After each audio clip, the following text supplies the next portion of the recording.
orang benar menjadi berkat, sedangkan hidup orang fasik menuju kehancuran. Sudah sangat jelas ya. Di sini ada dua orang, dua pribadi yang akan kita telusuri bersama-sama, yaitu hidup orang benar menjadi berkat. Itu sudah sangat jelas sekali. Yang dipertanyakan adalah hidup benar menurut pandangan sendiri dan menganggap apa yang dilakukan itu benar. Ini yang menjadi problema. Sehingga di dalam kehidupan orang-orang seperti ini masih belum, saya tidak katakan tidak menjadi berkat, tetapi masih belum dan masih belum maksimal di dalam kehidupan yang berdampak, yang bisa dinikmati oleh banyak orang. Namun hal yang paling jelas sekali adalah bahwa hidup orang fasik menuju kepada kehancuran. Nah, di sini kita mau taruh kesepakatan kita bahwa kehidupan benar bukan dari kebenaran secara pikiran manusia, namun kebenaran yang didasarkan pada firman Tuhan. Bahwa setiap hari, sadar atau tidak sadar, bukan berarti pingsan ya, tetapi banyak sekali bahwa orang yang mengaku percaya kepada Kristus, kehidupannya seperti zombie, hidup tapi mati, bisa ngomong tapi tidak berfaedah, bisa hadir tapi tidak bermanfaat. Itu ya seperti zombie. Setiap hari sadar atau tidak, kita sedang menulis cerita kehidupan kita. Kita sedang menuliskan sejarah. Saya juga belajar. Sama seperti Bapak Ibu Saudara, kita sama-sama belajar karena Tuhan masih belum selesai dengan hidup kita. Itu artinya kita masih dipercaya untuk melakukan kehendak-Nya. Dan di sini tidak semua orang yang tampak berhasil itu ternyata memiliki kehidupan yang berdampak. Dan tidak semua orang-orang yang kelihatannya sederhana itu tidak bisa menjadi berkat. Nah, di sini pada pagi hari ini kita akan melihat dua jalan kehidupan. Dan pertanyaannya adalah, di jalan manakah kita? Mungkin kita berada di persimpangan jalan. Jalan mana yang harus kupilih, gitu ya. Jalan mana yang harus kupilih? Dan di sini ada dua kalimat, hidup orang benar menjadi berkat dan hidup orang fasik. Sekalipun terlihat pencapaiannya itu luar biasa, namun kita akan melihat bahwa di ujungnya sana akan mengalami kehancuran. Dan firman Tuhan yang berkata demikian. Mari kita akan merenungkan bersama-sama. Poin yang pertama adalah hidup orang benar membawa berkat bagi orang sekitarnya. Jadi buah orang benar adalah pohon kehidupan. Saudara terkasih di dalam Tuhan, di dalam Mazmur pasalnya yang pertama ayat 1 sampai 6 kita akan membacanya bersama-sama. Di sana ada dua orang, yaitu jalan orang benar dan jalan orang fasik. Ayatnya yang ke-6 saya ulangi lagi, sebab Tuhan mengenal jalan orang benar, tetapi jalan orang fasik menuju kebinasaan. Jadi Bapak Ibu Saudara terkasih di dalam Tuhan, hidup orang benar itu seperti pohon yang ditanam di tepi aliran air dan yang menghasilkan buahnya pada musimnya. Itu artinya ketika kita bertemu dengan orang-orang yang membutuhkan kita, kita ada, kita bisa berdoa, menolong, tidak hanya berbicara tentang materi. Seperti pohon yang rindang, yang memiliki akar yang kuat, hidup dalam kebenaran firman Tuhan. Buahnya manis, tidak kecut. Buahnya manis dan memberi kehidupan. Cabangnya terbuka. Artinya kita tidak pernah menutup untuk orang-orang yang datang kepada kita. Kita bisa melakukan banyak hal bagi orang-orang yang ada di sekitar kita. Kehadiran kita membuat suasana yang damai. Ketika kita berbicara, itu meneduhkan orang lain. Ketika kita memberi, orang lain merasa diperhatikan dan merasa dikuatkan. Orang benar tidak hidup hanya untuk diberkati. Nah, jadi orang benar tidak boleh hidup dalam zona nyaman. Aku diberkati, itu berarti ya buat aku. Kan yang diberkati aku, gitu. Tetapi Tuhan mau supaya orang benar tidak hidup hanya untuk diberkati, titik. Tetapi masih koma. Tetapi harus menjadi berkat. Kita akan melihat seorang pemuda yang bernama Yusuf. Ketika Yusuf di penjara, dia bertemu dengan juru minum raja dan juru roti raja yang ada di situ. Ketika mereka sharing, ketika mereka bercakap-cakap, sup, misalkan ini Yusuf ini ada di Jawa gitu ya, sup, isotah, kamu memecahkan mimpiku gitu. Di dalam Kejadian 40 ayat 14, saya tidak mencatatnya di situ, tetapi ingatlah kepadaku apabila keadaanmu baik nanti, apabila kamu sudah keluar dari penjara, tunjukkanlah terima kasihmu kepadaku dengan menceritakan hal ihwalku kepada Fir'aun, dan tolong keluarkan aku dari rumah ini, dari penjara ini. Jadi ada satu janji yang diberikan oleh temannya Yusuf ini di dalam penjara. Tetapi ketika juru minum raja ini sudah keluar, dia sudah melupakan Yusuf. Tetapi apakah Yusuf menjadi orang jahat?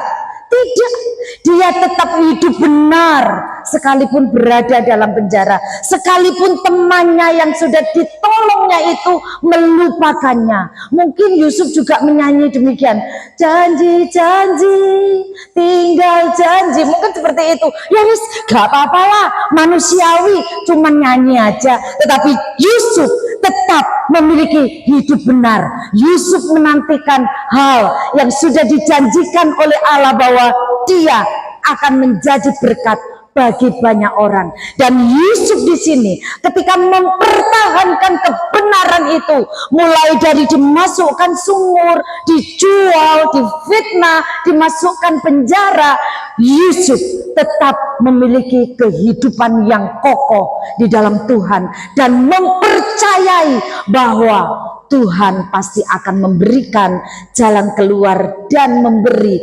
keberhasilan. Hati yang benar di hadapan manusia belum tentu benar di hadapan Tuhan. Tetapi hati yang benar di hadapan Tuhan itu sudah jelas benar di hadapan manusia. Sekalipun mungkin manusia itu masih menyangkalnya. Tetapi kebenaran tetaplah kebenaran. Dan tidak akan ada yang bisa menggulingkannya. Karena kebenaran yang hakiki adalah berasal dari Kristus Tuhan saja. Tuhan menyertai Yusuf sehingga ia menjadi seorang yang selalu berhasil. Tuhan tidak hanya memberkati Yusuf untuk dirinya sendiri, tetapi lewat kehidupan Yusuf, satu bangsa, bukan satu daerah, satu bangsa diselamatkan dari kelaparan. Poin yang kedua, orang fasik bisa tampak hebat di awal, tetapi ujungnya kehancuran.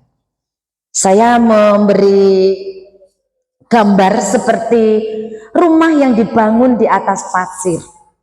Ketika hujan badai datang, rumah itu cepat menjadi runtuh. Mazmur 1 ayatnya yang keempat, orang fasik, mereka seperti sekam yang ditiup angin, lenyap, tiba-tiba hilang gitu ya. Karena sekam itu tidak ada isinya. Bapak Ibu Saudara terkasih di dalam Tuhan, ada banyak orang yang tampaknya hidupnya berhasil gitu ya. Kadang orang juga berdecak kagum gitu, masih muda, pencapaiannya luar biasa, mungkin seperti itu ya. Tetapi kita jangan mudah tertipu. Orang-orang yang mengalami pencapaian luar biasa, jika kehidupannya tidak melekat dengan Tuhan, tidak benar di hadapan Tuhan, itu yang dikatakan oleh poin yang kedua. Orang fasik bisa tampak hebat di awal, tapi ujungnya kehancuran. Tuhan tidak menilai dari seberapa tinggi kita membangun. Mungkin 300 tingkat apartemen, Tuhan tidak melihat itu. Mungkin secepat kilat kenaikan jabatan kita dalam pekerjaan, Tuhan tidak melihat itu. Tuhan tidak menilai dari seberapa tinggi kita membangun, tetapi yang terpenting adalah fondasinya. Ini berbicara tentang fondasi di dalam Kristus Yesus. Keberhasilan tanpa ketaatan adalah ilusi yang menyesatkan. Dia cepat atau lambat semuanya akan terbongkar. Hidup yang dibangun tanpa Tuhan akan tampak tinggi, tapi akhirnya hancur. Poin yang ketiga, hidup kita menentukan warisan rohani kita. Dalam Amsal pasalnya yang ke-20 ayatnya yang ke-7, orang benar yang bersih kelakuannya, berbahagialah keturunannya. Jadi yang berbahagia bukan kita sendiri, tetapi keturunannya. Keturunan yang pertama berbahagia karena menjadi orang benar. Keturunan yang kedua juga berbahagia karena hidupnya benar di hadapan Tuhan. Yang ketiga, yang keempat, yang kelima, dan seterusnya. Mereka akan meneladani orang-orang yang benar. Saudara terkasih dalam Tuhan, hidup kita bukan berbicara hanya tentang apa yang kita capai, tetapi apa yang kita tinggalkan. Jadi tidak berbicara tentang harta, pencapaian, tetapi juga kita harus ingat apa yang kita tinggalkan buat generasi berikutnya. Kita semua akan meninggalkan nilai hidup, teladan, jejak, dan warisan. Orang benar tidak hanya mewariskan harta, tetapi yang terpenting adalah karakter Kristus.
melindungi engkau.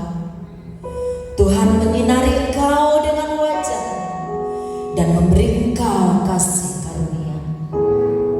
Tuhan menghadapkan wajahnya kepadamu dan memberi engkau damai sejahtera. Pulanglah, terimalah berkat dari Tuhan, kasih sayang dari Allah Bapa, cinta kasih dari Tuhan Yesus Kristus, bahkan persekutuan dengan Roh Kudus akan menyertai kita dari hari ini, hari esok, sampai Maranatha. Tuhan menjemput kita, orang-orang yang setia dan taat kepadanya. Dalam nama Bapa